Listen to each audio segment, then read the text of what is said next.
This is a Dynamite Network podcast. Hey, Marvelous Joe here. This year's holiday charity drive is now officially over, wherein we collected donations from listeners for Pop Culture Classroom, a nonprofit organization that delivers educational resources to school districts, teachers, and community organizations using pop culture media. Thanks to all of the generous donors who gave to support the organization's mission to inspire a love of learning and build community through the tools of popular culture and the power of self-expression. The drive was a competitive fundraiser this year, with the only stat being which side, Marvel fans or DC fans, can donate the most. Everyone who donated received a digital poster featuring original art of Alfred Jarvis drawn New Yorker style by Johnny DC. And one lucky random donor will win a framed print of the Alfred vs. Jarvis art, which we're happy to announce will be going to Andrew Schunk. Thanks so much, Andrew. We'll be in touch to deliver the print, the frame of which was generously handcrafted by one of our very own listeners, Nathaniel Wagner. How cool is that? As for which fan base is the most charitable, well, the winner of this year's charity fundraiser, the side that donated the most, is Team DC. Although Marvel had an early head start, DC fans came back in the end to donate a total of $10 more than the Marvel side, bringing the total donation to just under $100. I guess DC really does stand for dang charitable. Good job, guys. We're super proud of everyone who gave. You are what the entire season is all about. Happy holidays, everyone, and on with the show.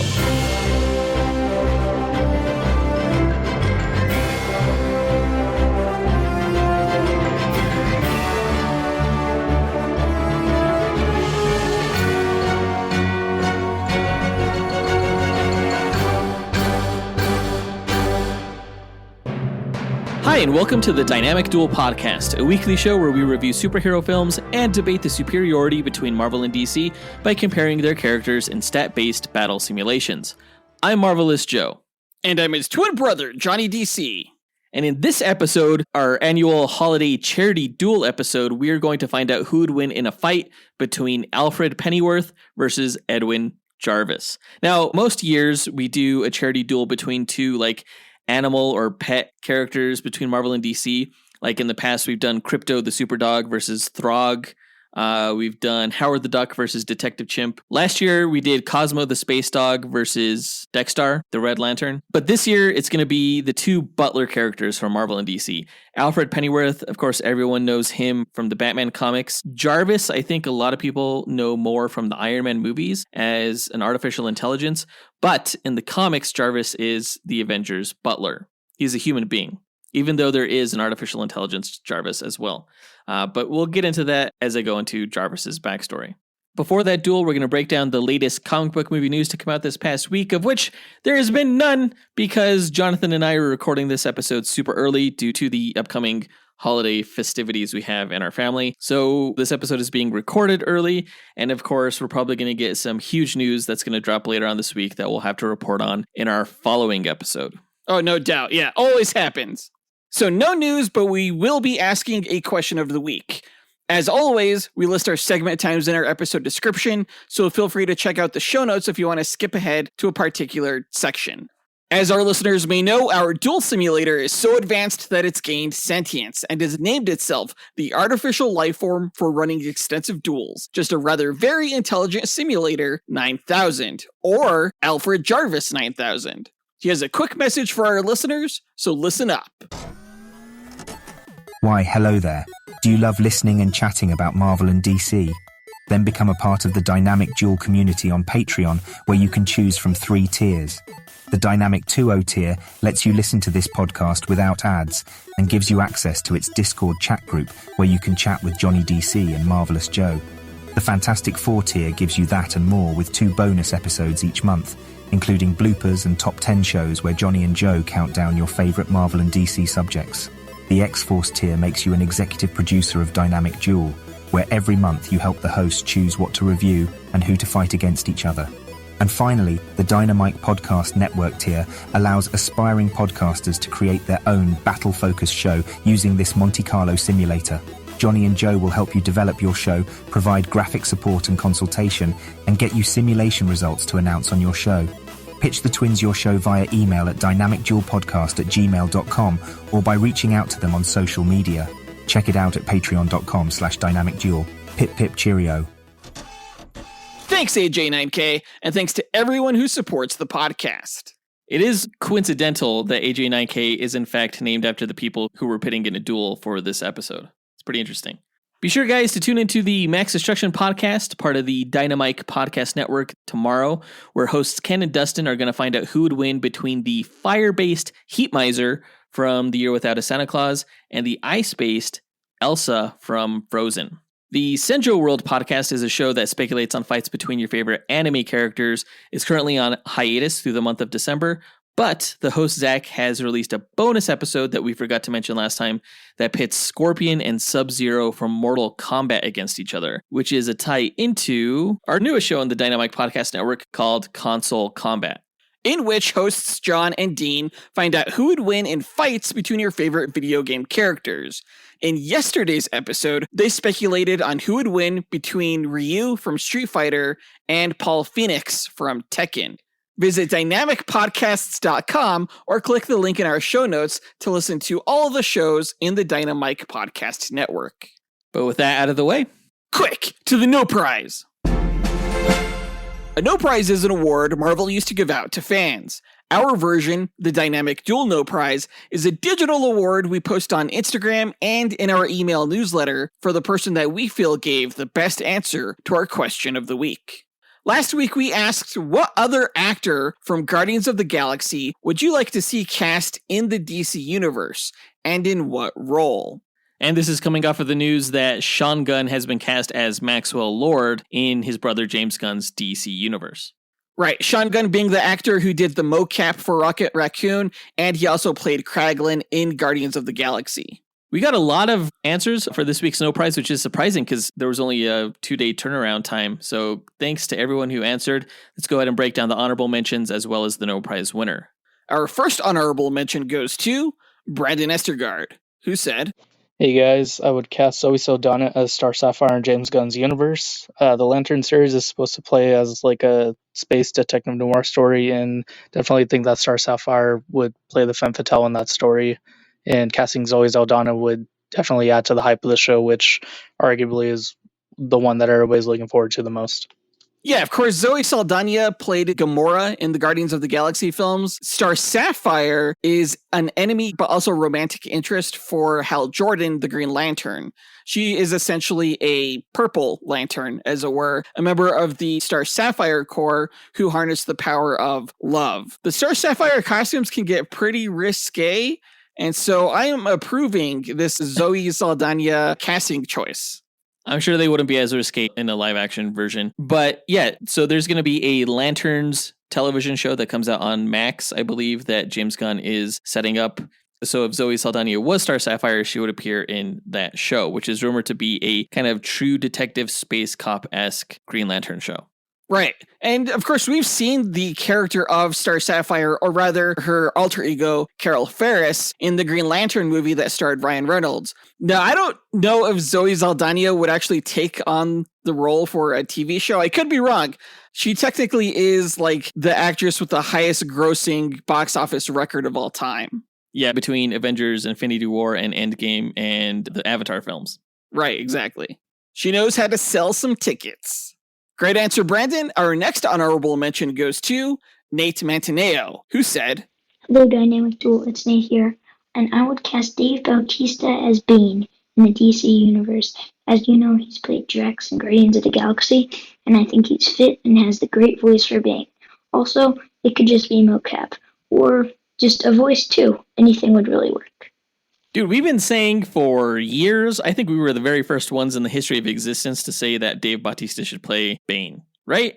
I don't like think years that's ago on this true. podcast, I think we told everyone to tweet out like hashtag Bautista for Bane and like get it trending or something. It never did, obviously, but I think we just put it out into the universe first. I want to claim credit for it. I mean, Dave Bautista is now like in his mid-50s, but I don't give a crap. He still should play Bane because the guy is still fairly ripped. And he's a decent actor. I think he could definitely bring both the muscle and the intelligence to play the character well. Yeah, Nate wasn't the only one to give this answer. Scott Camacho also said Bautista should play Bane. So great answer, guys. Our final honorable mention goes to CJ Kraft, who said, Hey guys, CJ Kraft here. I think I'd like to see James Gunn cast Dave Bautista as Detective Chimp. His loud, booming voice coming from a character of such a small stature and smoking a corncob pipe just seems hilarious to me. And you know what? If Batista can't be Bane, why not Detective Chimp? He could totally pull off his simian voice. Yeah, I always imagine Detective Chimp having a British voice, but Bautista definitely has the deep voice that I think Detective Chimp should have. Yeah, just have Batista do a British accent. Why not? This was the perfect, out of left field answer that I was looking for, so thanks, CJ Craft. We want to give a big shout out to Andrew Schunk for also taking the time to visit our website and leave us a voicemail for this week's question. But the winner of the No Prize is Miggy Matanguihan, who said, Hey, what's up, guys? This is Miggy, and I would cast Michael Rooker as Wesolowski in Superman Legacy. Thanks, guys. So, of course, Michael Rooker played Yondu in Guardians of the Galaxy, and he also played Savant in The Suicide Squad. I think he was a terrible choice for Savant. In the comics, the Birds of Prey comics, Savant is this, young pretty boy, and Michael Rooker is anything but. In the comics, Bilbo Lebowski is this drunken sailor type dude that is friends with Superman. And I think Michael Rooker definitely has the aesthetics and the charm to pull off such a sweet-natured character that is a part of Superman's cast of characters. And plus, Bilbo has such a different look from Savant. I think you could easily pull off casting the same actor, having the two look entirely different, just through makeup and everything like that. Not that Savant's coming back because, of course, he died in the Suicide Squad movie. I chose this answer as the No Prize winner because this is one that I actually hope we get to see as soon as Superman Legacy. So congrats to Miggy for winning this week's No Prize. If you, the listener, want a shot at winning your own No Prize, stay tuned to later on this episode when we'll be asking another question of the week. And now that that's done, on to the news. Wait, never mind. On to the question of the week. All right, again, there's no news this episode, but we wanted to ask all of you, what has been your most favorite Marvel or DC-related gift that you've received for the holidays? Yeah, this will be the last episode that comes out prior to the Christmas holiday because our Aquaman review is coming out one day after Christmas on the 26th. So we thought we'd get a festive question in here and see what Marvel and DC stuff you guys have received in the past that you enjoyed the most. Record your answer at dynamicduel.com by clicking on the red microphone button in the bottom right-hand corner of the screen, which will prompt you to leave us a voicemail. Your message could be up to 30 seconds long, and don't forget to leave your name in case we include you on the podcast. We'll pick our favorite answer and award that person a Dynamic Duel No Prize that we'll post to Instagram and our email newsletter. Be sure to answer before December 21st.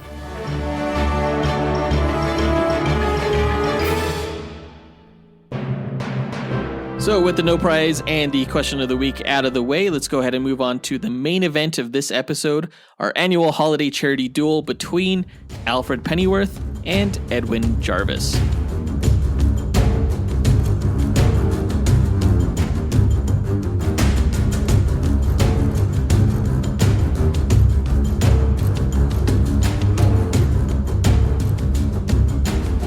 All right, Alfred Pennyworth versus Edwin Jarvis. Of course, as I mentioned earlier, these are the two butler characters for Marvel and DC. They're not typically fighters, either of them, as we commonly know them. Speak for yourself. Speak for yourself. But that's kind of why we thought this would be a fun and interesting duel, pitting these two manservants against each other. I guess you could kind of say that this is a tie-in to last episode 2 when we did a review of Merry Little Batman. Alfred Pennyworth in that film was voiced by James Cromwell. But of course, there's been a number of actors to portray the character, including Michael Caine, Andy Serkis, and Jack Brennan played the character in his very own television series. Has frickin' Jarvis had his own television series? Nope. Kinda. I mean, he played the secondary role in the Agent Carter television series back when that was out. Jarvis was played by James Darcy, and he was Howard Stark's butler. So that was a nice little Easter egg for fans who mainly knew the character as an AI voiced by Paul Bettany in the Iron Man movies. I did not know he was in that show. Yeah, he was hilarious. He was great. He was kind of thrown into the mix of this spy espionage stuff. That actually sounds pretty cool. It was cool. It should be an interesting matchup, if anything, but to explain the methodology behind our duels, let's go to our sentient duel simulator, Alfred Jarvis 9000. AJ9K, tell our listeners how you go about determining a winner in our duel matchups. Yes, of course, sir. The way I determine a winner between the contestants is by running 1,000 Monte Carlo simulations using the character's statistics. A Monte Carlo simulation is a probabilistic model used to determine outcomes through random sampling. In this case, I randomize the statistics along a normal distribution as a way to simulate the many variables that can occur during battle. The stat parameters are based on the official Marvel power grid, from which the DC character's statistics are extrapolated. Additional stat categories are included such as range, damage potential, versatility, and perception in order to create a more detailed and accurate simulation. The results of the 1,000 simulations provide a percentage of wins for each character. The contestant with the higher percentage is declared the victor, as they have a higher probability to win any given battle. In an equitable pairing, neither character should win 100% of the matches. The comic book stories have shown that there's even a way for Batman to defeat Superman, so the confidence rate of my method falls in line with the precedents that have been established in the source material. My mathematical simulations are without subjectivity or bias. Feats are not the sole consideration, nor are fan votes tabulated for determination of the winner. Thanks, AJ9K.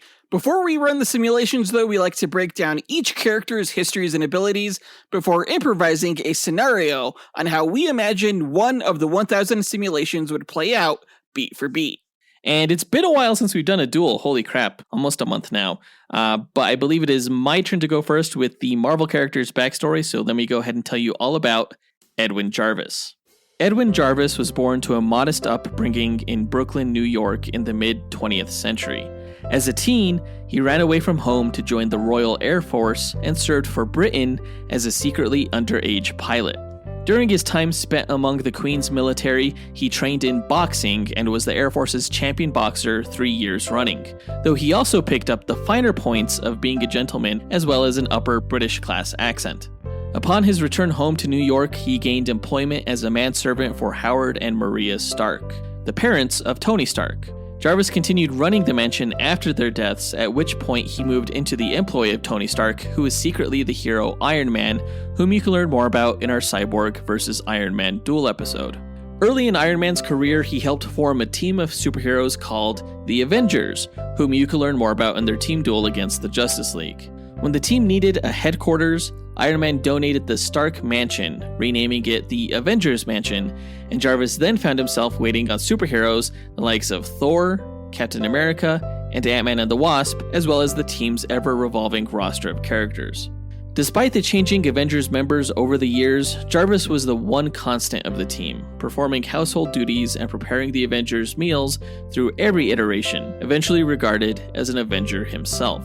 Aside from his service to the team, he was also embroiled in several of their adventures, such as when the villain Ultron hypnotized Jarvis into believing he was the villain called the Crimson Cowl and handing over the blueprints to the Avengers Mansion. Though initially shocked at Jarvis's apparent betrayal, the Avengers were able to defeat Ultron and restore Jarvis's identity and reputation. You can learn more about Ultron in his duel against Brainiac. Jarvis even had some of his own small-scale adventures, like when he stood up to and fought a local robber who called himself the Bruiser and drove him out of the neighborhood. The Masters of Evil supervillain team once captured and tortured Jarvis during an attack on the mansion, causing him to nearly lose an eye to the villain Mr. Hyde. After the Avengers rescued him, Jarvis wore an eye patch for a time and took a brief leave of absence to recuperate. After his return, the Inhuman princess named Crystal joined the Avengers and took up residence in their mansion, bringing her daughter's nanny aboard, named Marilla, as a new member of the staff. Though Jarvis and Marilla started out as rivals over the mansion's domestic duties, they soon grew fond of each other. However, the Avengers later disbanded when it seemed the team had fallen in battle against the evil psionic entity known as Onslaught, whom you can learn more about in our Chief vs. Professor X duel episode. Depressed and living off of his pension from the Stark Foundation, Jarvis found temporary purpose at this time in helping deactivate a group of robots called the Protectorate that had been created to replace the Avengers and had gone rogue. When the Avengers heroes returned, Jarvis resumed his role as their butler at the mansion. Later, it was revealed that Jarvis had been sponsoring a young girl from the Central American country of Costa Verde, who came to visit the mansion when attending college in New York. It turned out she had shape-shifting powers able to transform into silver-skinned animals, and she was offered a provisional membership on the Avengers team as the hero Silverclaw, with Jarvis as her sponsor. Years after the Avengers disassembled due to an attack from a mentally unstable Scarlet Witch that led to the destruction of the Avengers Mansion, the team reformed and established their new headquarters in Stark Tower. Jarvis took up new residence there, serving the team and developing a romantic relationship with Spider-Man's Aunt May, whom the hero also moved into the building. I mean, who hasn't slept with Aunt May, right? That's true. However, Jarvis and May's steaming hot geriatric sexcapades came to an end during the superhuman Civil War. Why did you describe it that way? I don't know. Okay. But during the superhuman Civil War, heroes were forced to choose between working for the government or becoming fugitives from the law, and Spider-Man was forced to flee with Aunt May out of Stark Tower. After the Civil War, Jarvis was secretly replaced by an alien shape-shifting Skrull during that race's secret invasion of Earth. The Skrull Jarvis wreaked havoc on the Avengers, implanting a virus in all Stark technology, everything from Iron Man suits to the S.H.I.E.L.D. helicarrier shut down, and he kidnapped Luke Cage's and Jessica Jones' baby. Eventually, when the Skrulls were defeated, the real Jarvis was found alive, and the baby was returned. After Hank Pym's death and his secret daughter Nadia joined the Avengers as the new Wasp, Jarvis took her on a road trip to meet her extended family. You can learn more about the Wasp in her duel against Bumblebee. She and the hero Beast saved Jarvis's life after he fell into a coma while rescuing a child from a crumbling building during an attack by the villain called the Challenger. After his recovery, Nadia developed an assistant artificial intelligence for the butler called Jarvis. And while he saw it as perhaps a sign to retire, the AI assured him that his programming was far from complete. And that's his backstory. Powers-wise, Jarvis has none. Though he was a skilled hand-to-hand combatant from his time in the Royal Air Force many decades ago, he's kept up on his self-defense training with help from Captain America. He's even more skilled, however, in the fine art of cooking and baking, specializing in ginger cakes. He can steep a mean cup of tea, or when the occasion calls for it, mix a fine old-fashioned cocktail. He's adept in the use of brooms, mops, and feather dusters, and is among the world's finest at wheeling around a serving cart. He does have a few weaknesses, including an allergy to nuts and cats, the latter of which makes him avoid the Avenger Tigra. Well, yeah, I assume the latter, right? A tiger doesn't have nuts. True. Fair enough.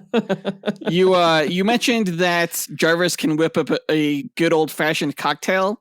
Well, Alfred can whip up a good old-fashioned can of whoop-ass on Jarvis, thanks to his experience, of which I will now go over. Now, Alfred Pennyworth, Batman's butler, was born in England under his birth name, Alfred Beagle, the son of a butler named Jarvis and a mother who was a stage actress. When Alfred came of age, he joined the British Army, serving as a field medic in numerous conflicts around the world.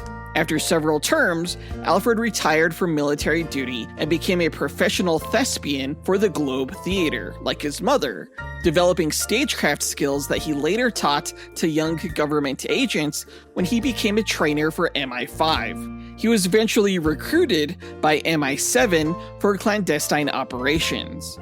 As part of his retirement, he was forced to leave Britain and change his name. At the request of his dying father to carry on the family trade, Alfred became a butler serving under the wealthy Wayne family in America under the surname Pennyworth.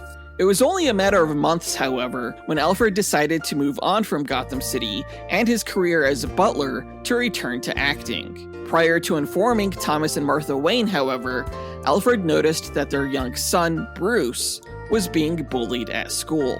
Having no son of his own, Alfred took it upon himself to train Bruce in how to strategically outwit his bully, and after his training proved successful, Bruce asked Alfred to stay with the family, which Alfred obliged. Not long after, Thomas and Martha were murdered in Crime Alley, after which Alfred and a local doctor named Leslie Tompkins took Bruce under their care, falsifying records and bribing social workers to allow Alfred to become Bruce's legal guardian and prevent Bruce from becoming a ward of the state. When Bruce left home at age 14 to study abroad, Alfred and Leslie started a romantic relationship that would last for decades.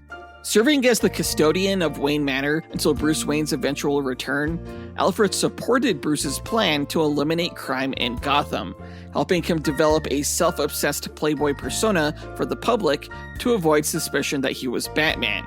You can learn more about Batman in our Batman vs. Moon Knight Duel episode. Alfred's medic skills also proved invaluable in treating Bruce's injuries that he would sustain in his crusade against crime. When Bruce took the young orphan Dick Grayson, Alfred vowed to be more involved in Dick's life to prevent Dick from going down a similarly dark path as Bruce. Alfred helped train Dick Grayson to be Batman's sidekick Robin and watched as Dick matured into a full hero in his own right as Nightwing, who you could learn more about in our Nightwing vs. Daredevil episode. The same could not be said for Jason Todd, Batman's second Robin, who died at the hands of the Joker, and Alfred helped Bruce deal with that loss while he also mourned. Alfred was surprised later on when Dick brought the young Tim Drake to Wayne Manor, who had deduced on his own the secret identities of Batman and his allies, and it was Alfred who pushed for Tim to become the next Robin, giving him the Robin costume, training him, and literally driving him to Batman's locations to fight crime. When the villain Bane broke Batman's back, paralyzing him, Alfred traveled with Bruce to England to heal, though Bruce's self-destructive personality at the time caused Alfred to resign. After several vacations, including to Antarctica and the Bahamas, Alfred was found and persuaded by Nightwing to return to Wayne Manor. When Gotham City was ravaged by a massive earthquake and Batman went missing for some time, Alfred took it upon himself to protect Gotham, using all of his past skills to collect intel, treat the wounded, and defend the innocent. When one violent encounter became too much for Alfred, Batman re-emerged to help Alfred bring down a group of slavers. During the Batman R.I.P. storyline, the Batcave was invaded by Batman's villains, and Alfred was captured and tortured. He was rescued by Damian Wayne, Bruce's son and the new Robin, though Bruce seemingly died shortly after. Emotionally shattered, Alfred nonetheless put together a new version of the Outsiders team to continue Bruce's mission to rid Gotham of crime. Bruce turned out to be alive, however, only to seemingly die once again during the events of Final Crisis, after which Alfred took on the responsibility of raising Damian. In post-Flashpoint continuity, it was revealed that prior to his death, Alfred's father, Jarvis, was the Wayne family butler, who was blackmailed by the Court of Owls into harming a pregnant Martha Wayne. Though Jarvis refused, as punishment the court orchestrated a car accident, causing Martha to miscarry her first child, and Jarvis was killed shortly after before he could warn Alfred about the court. It was also revealed that Alfred had a daughter named Julia, who served as an agent for the British Army and who despised the fact that her father gave up serving his country to serve a rich snob. After Julia learned that her father served Batman, their relationship improved, and she even helped Alfred manage the Bat family for a time. When the Joker broke into the Batcave and cut off Alfred's right hand, Bruce and the Joker seemingly died, and Alfred refused to have his hand reattached out of the sorrow of losing his quote-unquote son. Bruce was later revealed to be an amnesiac wanderer, however, and a cloned hand was surgically attached to Alfred. When an evil version of Thomas Wayne from the Flashpoint universe made his way into DC's Prime universe, this version of Thomas orchestrated the death of Alfred at the hands of Bane. Upon Alfred's death, the Bat family learned that Alfred had become a billionaire, investing in Wayne Enterprises stock, and that he had left his fortune to Dick in his will. Now, Alfred has no innate metahuman powers, though he is a skilled combatant, having received special military training during his time as a soldier and a government agent, as well as having received advanced training from Batman himself, which he carried on to Batman's sidekicks. He's also a skilled spy and marksman, having served on 52 missions for the British government prior to retiring. And he is a resourceful medic and surgeon, having helped treat Batman's injuries throughout his crime-fighting career. He's a master thespian and an expert with mechanics and computer technology. Lastly, Alfred is, of course, also a butler of the highest pedigree, and can whip any other butler, including Jarvis, into shipshape before tea time. And that's Alfred. So I noticed that you said that Alfred's dad is named Jarvis. Yes. That's right. What? It's interesting that they both have kind of comparable backstories and that they both served in the British military before becoming butlers to rich American families. Right, the Waynes and the Starks.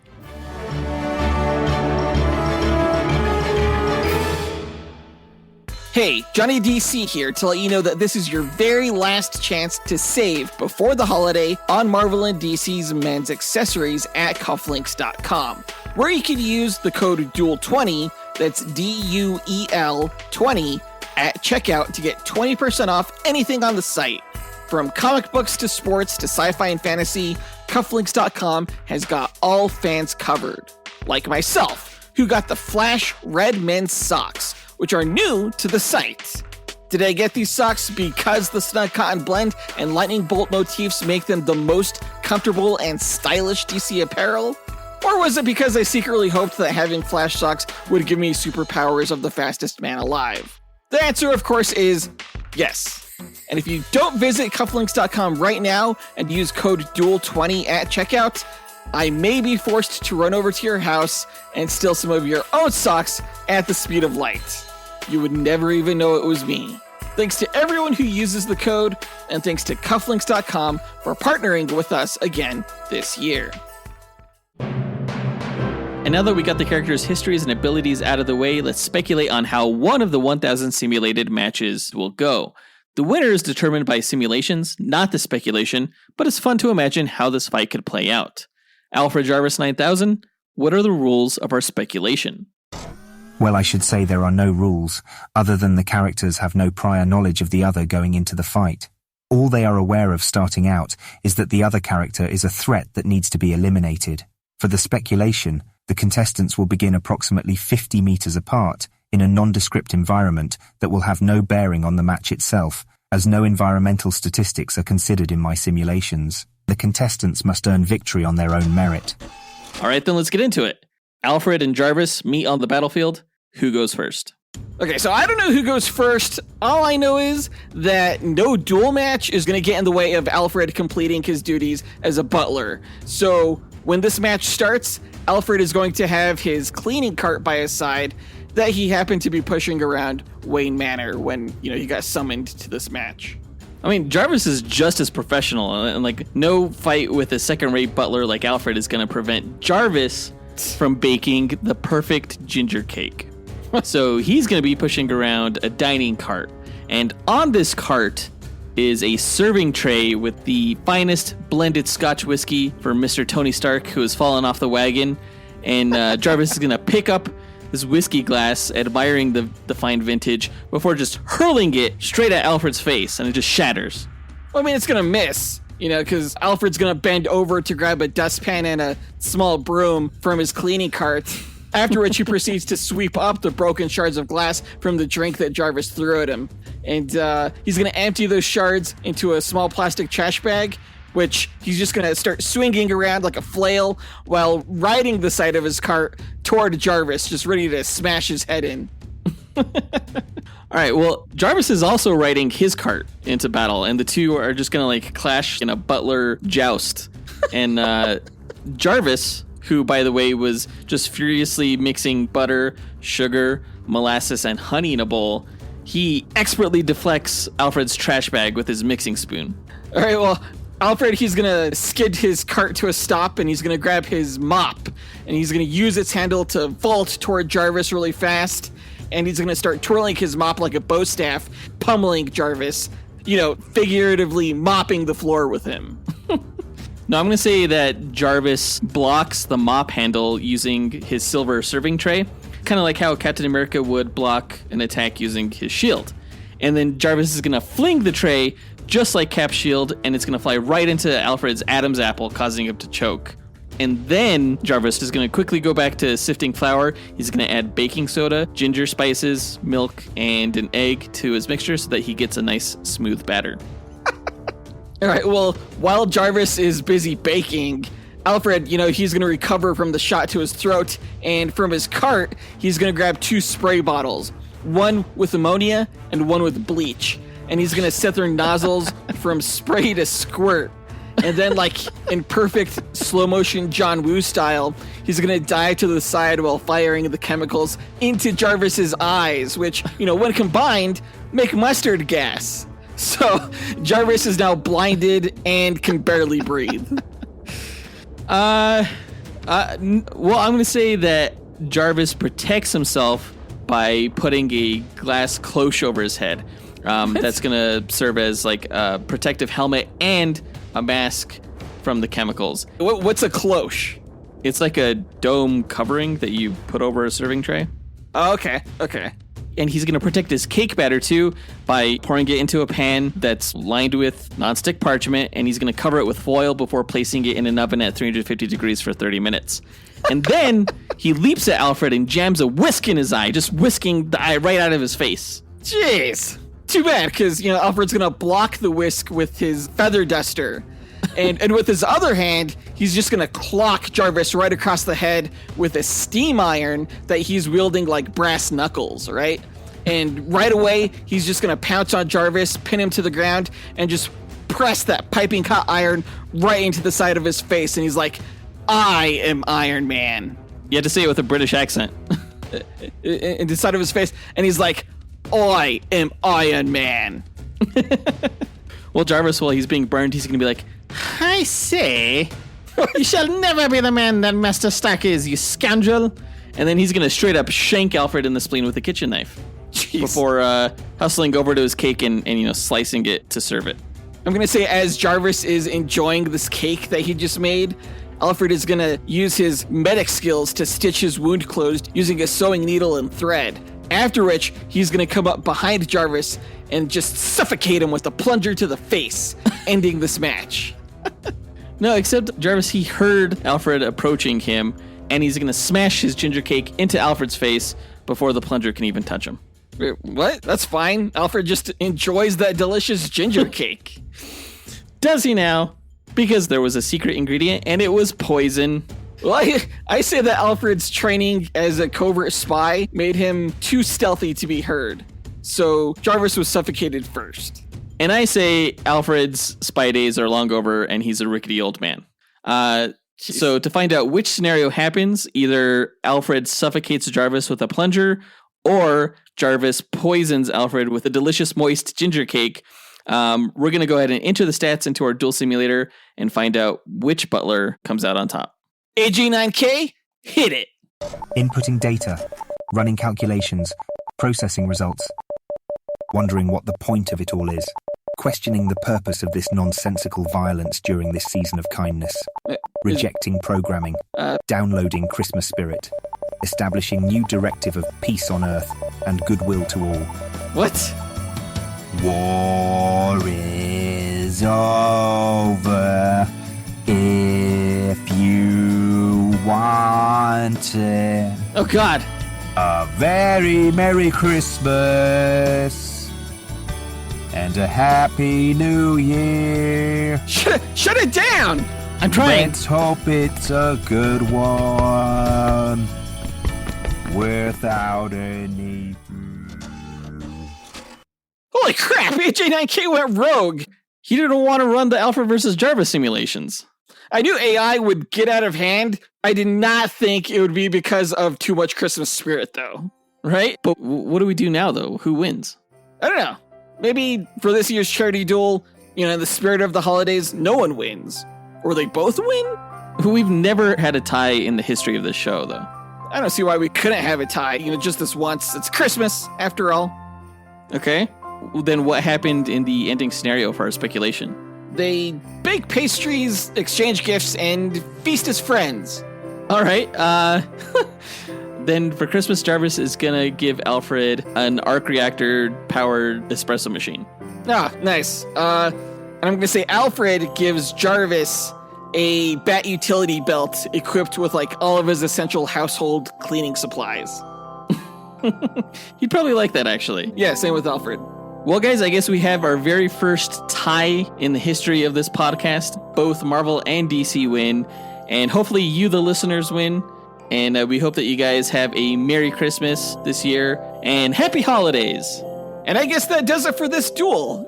Let us know what you thought about it by writing to us at dynamicduelpodcast@gmail.com or by visiting us on Instagram or X. You can find links to all of our accounts by checking out our show notes or visiting our website at dynamicduel.com. And on our site, you could also find a link to our Patreon page where you could join our Dynamic 2.0 tier and chat with us and fellow listeners, our Fantastic 4 tier, which gets you bonus content each month, our X-Force tier that makes you an executive producer of this podcast, or our newest tier that lets you join our Dynamite Podcast Network. If you can't join Patreon, you can still support the show by signing up for our e-newsletter, also at dynamicduel.com, so you'll never miss an episode. Or you can also rate the show on Apple Podcasts, Spotify, Podchaser, or on our website. In our next episode, we will be reviewing the final DC film of the year, Aquaman and the Lost Kingdom. Yeah, here's hoping it's good. It will be the final film of the DCEU, and we'll see if it goes out with a bang. Or goes out with a splash. But that does it for this episode. We want to give a big thanks to our executive producers, Ken Johnson, John Starosky, Zachary Hepburn, Dustyn Balcom, Miggy Matanguihan, Brandon Estergard, Nathaniel Wagner, Levi Yeaton, Nick Abanto, Austin Wesolowski, AJ Dunkerley, Scott Camacho, Adam Speas, and Andrew Schunk for helping make this podcast possible. And we'll talk to you guys next week. Up, and away! True believers. Just kidding. Alfred won 63.1% of the time. Happy holidays, everyone.